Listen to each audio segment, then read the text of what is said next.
Hello everyone, कैसे हैं आप सब। आई होप आप सब ठीक होंगे। आज हम करने वाले हैं क्लास 9th फिजिक्स का चैप्टर 1 मोशन, उसके 3 इक्वेशंस ऑफ मोशन का ग्राफिकल डेरिवेशन। ठीक है, चलिए शुरू करते हैं। तो बहुत सी चीज़ें हमने पहले से बोर्ड पे लिख के रखी है कि 3 इक्वेशंस ऑफ मोशन जो हमारे सर आइजैक न्यूटन ने दिए थे उसके बारे में हम आज बात करेंगे। चलिए, बेसिक कंडीशन क्या है जिसके थ्रू हम इस डेरिवेशन को करेंगे वो हमने पहले से यहाँ पे मेंशन कर दिया है। क्या कि हमें एक बॉडी को कंसिडर करना है जो किस एक्सेलरेशन से मूव कर रहा है, ए एक्सेलरेशन ए, और क्या लिखा हुआ है, यूनिफॉर्म एक्सेलरेशन से मूव कर रहा है। मतलब एक्सेलरेशन कांस्टेंट है, एक्सेलरेशन नहीं बदल रहा है। ठीक है, कितने समय के लिए, over a time interval T. Okay, तो कोई ऑब्जेक्ट होगा, कोई बॉडी होगी जो स्टार्टिंग में उसकी कुछ वेलोसिटी थी और फिर फाइनल पोजीशन तक पहुंचते पहुंचते कुछ वेलोसिटी हुई। इस ड्यूरेशन में उसका एक्सेलरेशन कितना है, ए, टाइम ड्यूरेशन हो गया टी। इनिशियल वेलोसिटी को हम यू बोल रहे हैं, फाइनल वेलोसिटी को वी बोल रहे हैं, और इस पूरे टाइम इंटरवल टी में उसने डिस्प्लेसमेंट कितना कवर किया होगा, एस। तो ये सारा प्रायर इंफॉर्मेशन यूज करके हम ये 3 इक्वेशंस ऑफ मोशन को ग्राफिकली डिफाइन करेंगे, सॉरी डिराइव करेंगे। ठीक है, क्या यूज करेंगे हम इसके लिए, हम इसके लिए यूज करेंगे वेलोसिटी टाइम ग्राफ, है ना। वेलोसिटी टाइम ग्राफ अगर हमें थोड़ा बहुत भी याद हो तो 3 टाइप के ग्राफ हम पढ़ते हैं, position time graph, velocity time graph और एक्सेलरेशन टाइम ग्राफ, है ना। सबसे इंपॉर्टेंट इन तीनों में से वेलोसिटी टाइम ग्राफ ही है। क्यों? क्योंकि उसमें हमें 2 इंफॉर्मेशन मिलते हैं उस ग्राफ से। एक होता है स्लोप ऑफ द ग्राफ और दूसरा होता है एरिया अंडर द कर्व। और यही 2 इंपॉर्टेंट इंफॉर्मेशन हमें इस डेरिवेशन में मदद करेंगे। ठीक है, तो चलिए शुरू करते हैं। ये हो गया हमारा वेलोसिटी टाइम ग्राफ। ठीक है, आपको दिख रहा है, वाई एक्सिस पे वेलोसिटी है, एक्स एक्सिस पे टाइम है। आवाज आ रही है? हाँ ठीक है। वेलोसिटी है वाई एक्सिस पे और एक्स एक्सिस पे टाइम है। ठीक है, देखो दोनों का इंटरसेक्शन पॉइंट है 0, मतलब यहाँ पे वेलोसिटी भी 0 है, टाइम भी 0 है। अब हम यहाँ पे देख रहे हैं एक इनिशियल कंडीशन है जहाँ पे वेलोसिटी u है और यहाँ से बॉडी कहाँ तक पहुँच गया है, यहाँ तक। तो उस समय वेलोसिटी क्या है, v है। ठीक है, कितने ड्यूरेशन में, टाइम t पे। तो ये जो आपको इस कलर की लाइन दिख रही है ये वो मेन ग्राफ है। ठीक है, बाकी जो ये आपको डॉटेड लाइंस दिख रही हैं ये हमने यहाँ पे मार्क किया है कि क्या किस वैल्यू को रिप्रेजेंट कर रहा है। कि ये वाला हाईएस्ट पॉइंट कितना वेलोसिटी रिप्रेजेंट कर रहा है, v। यहाँ वाला पॉइंट क्या रिप्रेजेंट कर रहा है, u। ठीक है, ये सारी बातें कुछ हम यहाँ पे बता देते हैं। Okay, clear? सॉरी। और ये वाला कितने टाइम पे हुआ है, टाइम t पे। क्लियर यहाँ तक बात? तो अब हमने बोला यहाँ पर 2 बातें सामने आती हैं वेलोसिटी टाइम ग्राफ में। एक होता है स्लोप और एक होता है area, area under the curve, area under the curve, है ना। और हमने ये पढ़ा हुआ है कि वेलोसिटी टाइम ग्राफ में स्लोप किस चीज की वैल्यू देता है, वो वैल्यू देता है एक्सेलरेशन की। वो वैल्यू किसकी देता है, एक्सेलरेशन की। और एरिया अंडर द कर्व किसकी वैल्यू देता है, ये देता है डिस्प्लेसमेंट या फिर डिस्टेंस कवर्ड की, है ना। डिस्प्लेसमेंट कितना कवर हुआ है या डिस्टेंस कितना कवर हुआ है उसकी वैल्यू देता है। ठीक है, अब थोड़ा बात कर लेते हैं कि स्लोप है क्या। ठीक है, तो अब मैं आपको एग्जैक्ट वो नहीं बताऊंगा कि मैथमेटिकली स्लोप क्या रिप्रेजेंट करता है या क्या बताता है। मैं आपको एक इजी तरीका बस बता रहा हूं। ठीक है, किसी भी एक राइट एंगल ट्राइंगल में, किसी भी एक राइट एंगल ट्राइंगल में परपेंडिकुलर और बेस का रेशियो ही क्या कहलाता है, स्लोप कहलाता है। तो क्या ये एक राइट एंगल ट्राइंगल दिख रहा है ना, आपको दिख रहा है ये एक राइट एंगल ट्राइंगल, ये परपेंडिकुलर कह जाएगा और ये बेस कहलाएगा, है ना। तो दिस बाय दिस, इसका जो रेशियो होगा वही क्या होगा इस ग्राफ के लिए, स्लोप की वैल्यू, है ना। वही क्या होगा, स्लोप। और वो स्लोप इस ग्राफ के लिए क्या चीज की वैल्यू देगा, एक्सेलरेशन की वैल्यू। शुरू करें, चलो शुरू करते हैं। या चलो थोड़ा और कुछ इंफॉर्मेशन इस ग्राफ में लिख दूं क्या, लिख देते हैं। कौन सा कलर यूज नहीं हुआ है अभी तक, चलो येलो ही वापस यूज कर लिया जाए। तो आप एक चीज देखिए, अगर मैं इस पूरे लेंथ की बात करूं, यहां से पूरा यहां तक, ये पूरा लेंथ किसके बराबर होगा, क्या ये v के बराबर होगा, क्योंकि देखो यहाँ पे क्या लिखा हुआ है v। तो क्या ये पूरा लेंथ v के बराबर होगा, है ना।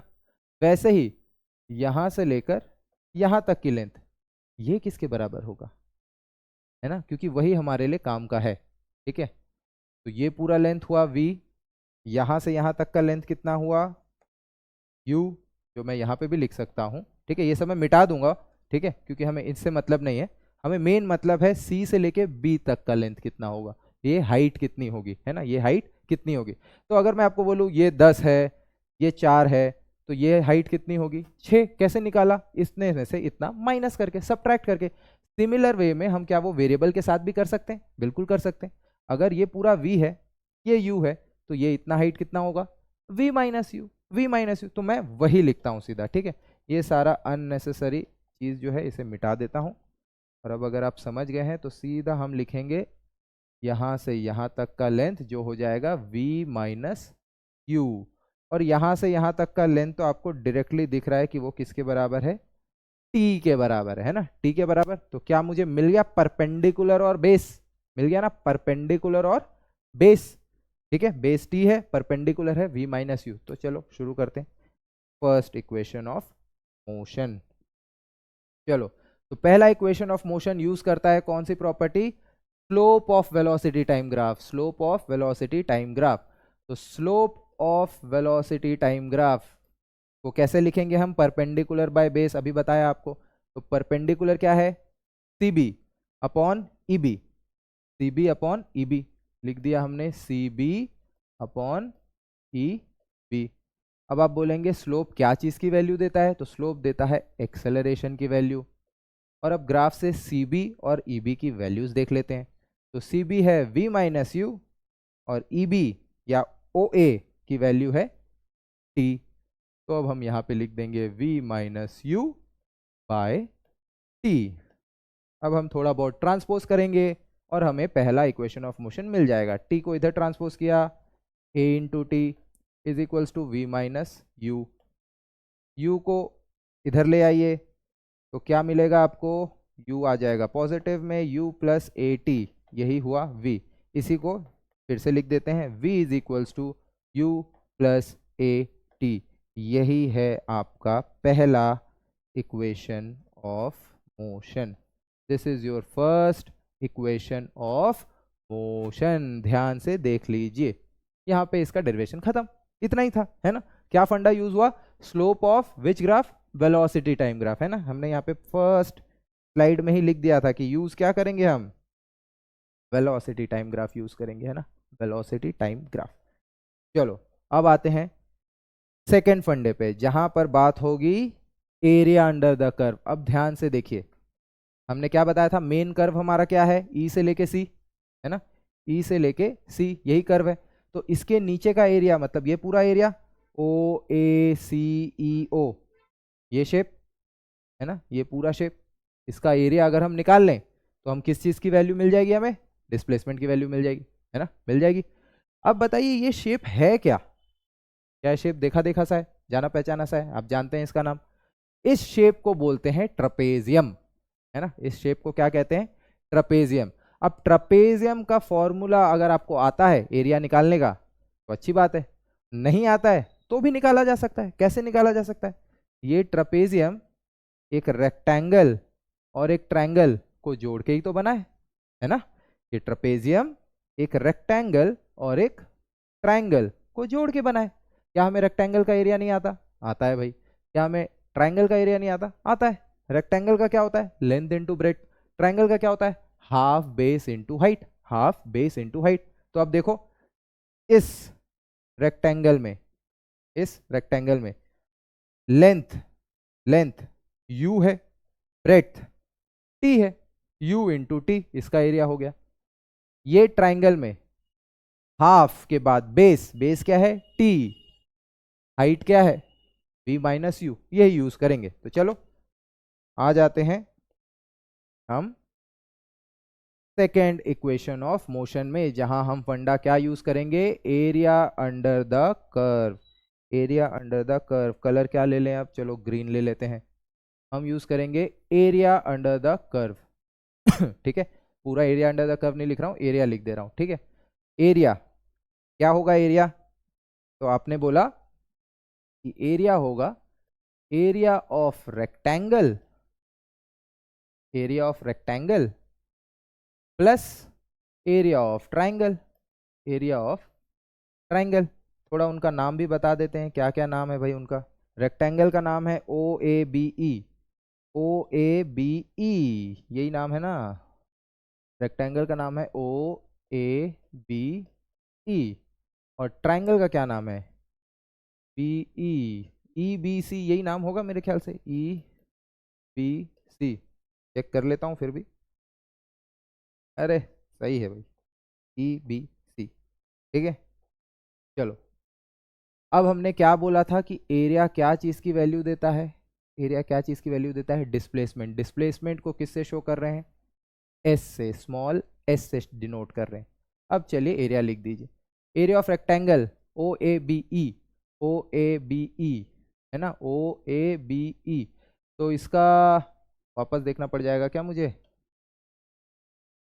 लेंथ ओ ई जिसकी वैल्यू है u, और ये है ओ ए जिसकी वैल्यू है t।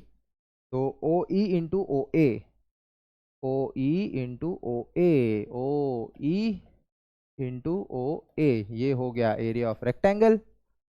प्लस में एरिया ऑफ ट्राइंगल का फॉर्मूला होता है हाफ बेस, बेस वही है ओ ए, है ना। अब आप बोलोगे यहाँ तो ओ ए नहीं दिख रहा है, लेकिन ई बी और ओ ए सेम ही तो था, देख लो, ई बी और ओ ए, ई से बी, ओ से ए, सेम ही तो है ना, इसलिए वहाँ लिखा जा सकता है।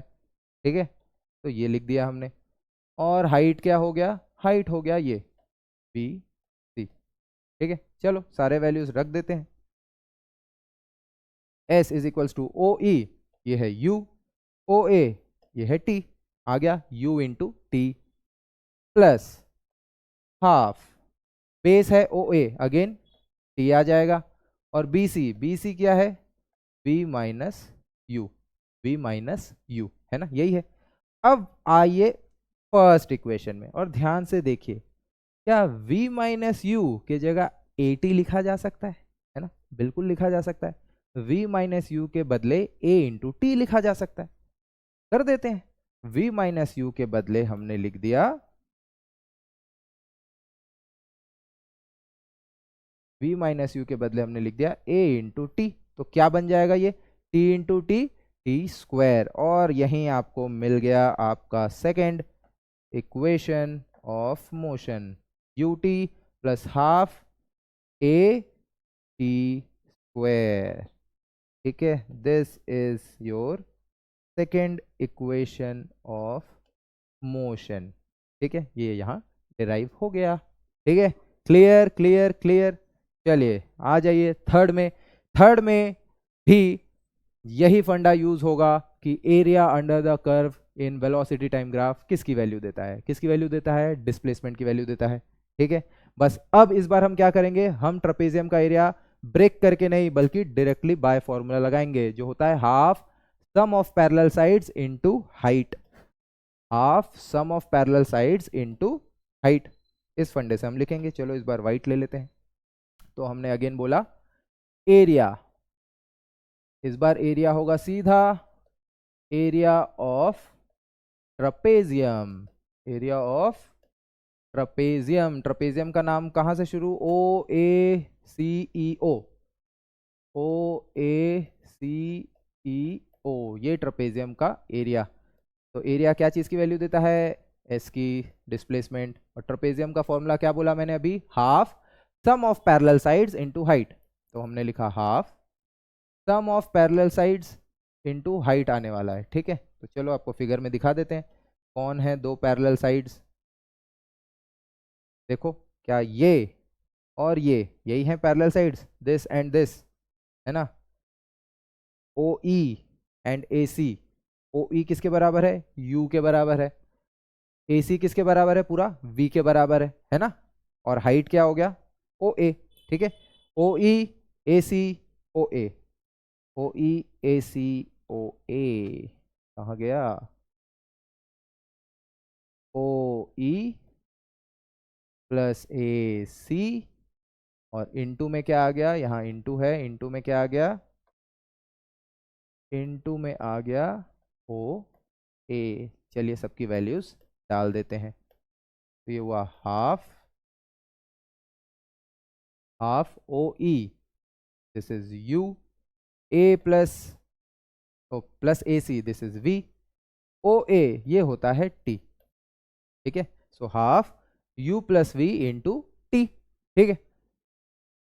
अब हम क्या करेंगे, वापस से जाएंगे किधर, वापस से कहाँ जाएंगे, अच्छा इस u प्लस वी को मैं v प्लस यू भी लिख सकता हूँ ना, v प्लस यू भी लिख सकता हूँ ना, क्या कहते हैं इसको, क्या कहते हैं, 8th क्लास में पढ़ते हैं आप मैथ्स में, है ना, क्या कहते हैं कि u प्लस वी लिखो चाहे v प्लस यू लिखो, सोचिएगा आप ही लोग, ठीक है।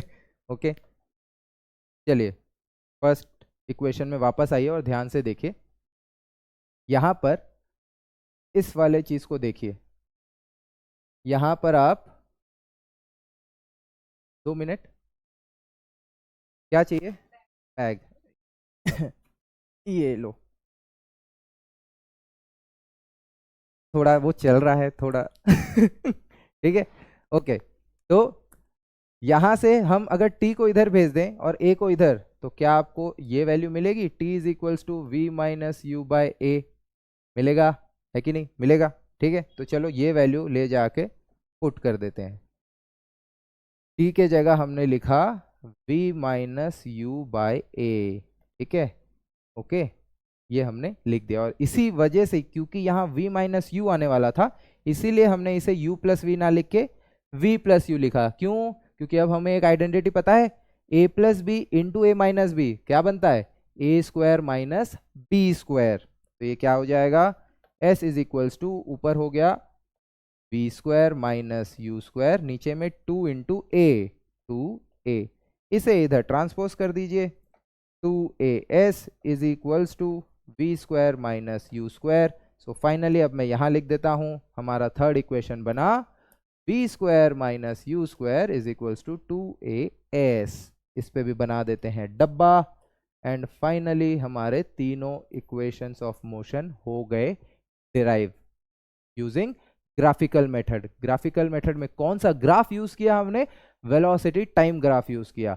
वेलोसिटी टाइम ग्राफ क्यों यूज किया, क्योंकि वहां पे दो कंक्लूजन मिलते हैं, स्लोप का इंफॉर्मेशन भी मिलता है और area under the curve. Slope क्या चीज की वैल्यू देता है, एक्सेलरेशन की, उससे पहला इक्वेशन डिराइव हो गया।